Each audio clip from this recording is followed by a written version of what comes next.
said, you gotta go home. He said, well, I said, I'm gonna tell you something. You don't have to come back next year.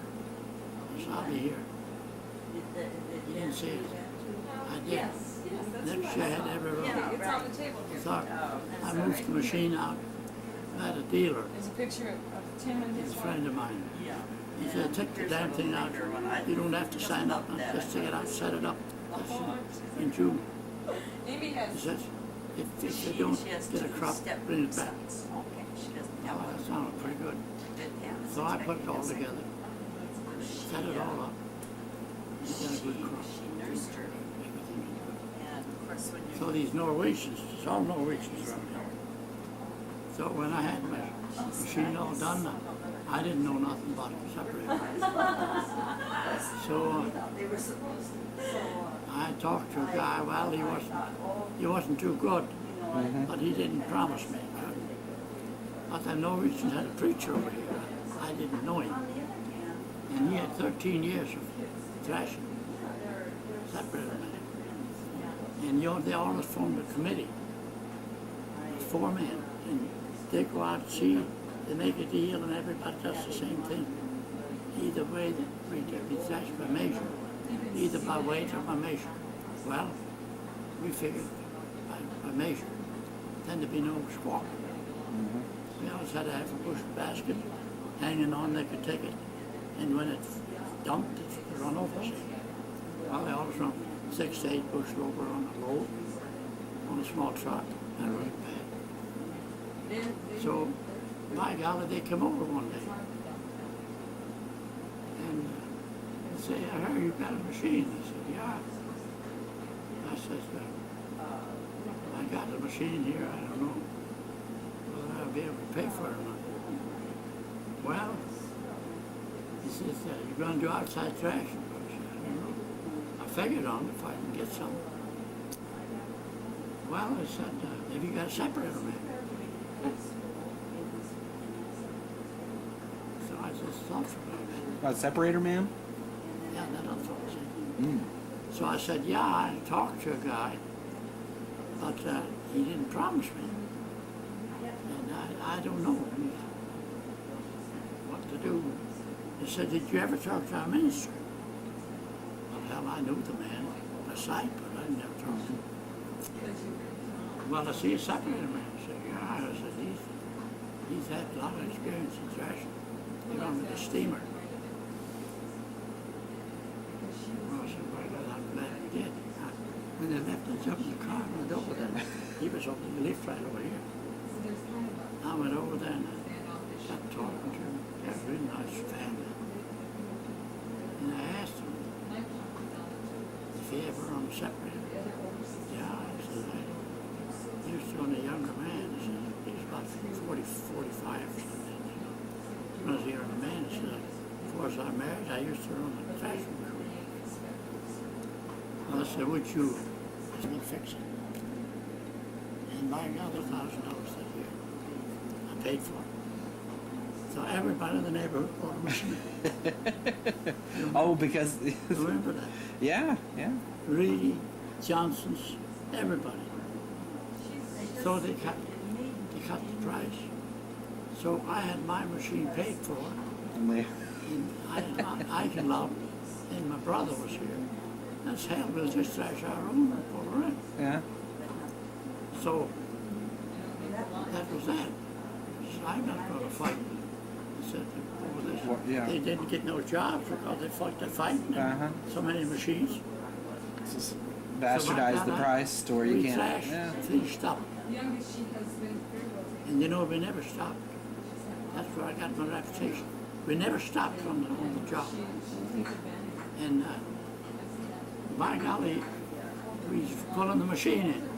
And Ben Kinney was hauling my grain in. And Art Walters down here, he come in that night and they had all that flax laying out there, you remember? And them shocks? And he come in and he talked to Ben. And he said, God, he says, I sure like to get a machine. We got all that, and the Bowers, they got out of the country. And they got the rain, it's October. And he said, God, we got all that stuff laying out. We get a rain, we'll never get it back. Well, it says, Ben says, did you talk to them guys here? Why, no, he said. He says, are they any good?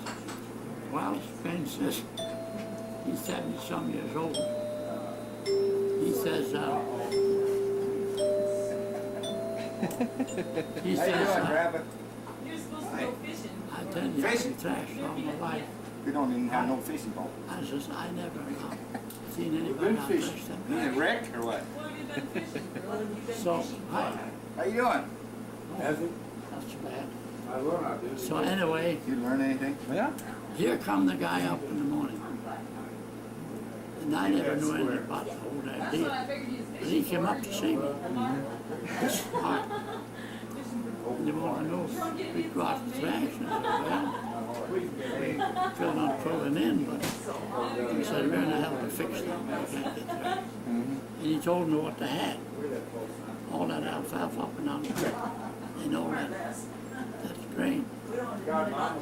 So we pulled down and we started out. My God, we trashed that flax. And we trashed stacks. And we trashed alfalfa. And good God, and that Adolf Schultz, he wouldn't trash. He was mad because we did the power. All the trash was power. While the rest of them just turned their back on him. So he helped every day. He helped every day when we trashed the neighborhood. And he watched this machine. See? So we pulled back and we trashed the pipes, the alfalfa we had in the pork lot. We was all through to come home. And Adolf was there. He said, God, he says, I made a fool of myself. We had to pull back through the rough country, about 3.5 miles. He says, I can't get the machine in here. And he had everything pulled off the ropes and laying on the alfalfa and flax and whatnot.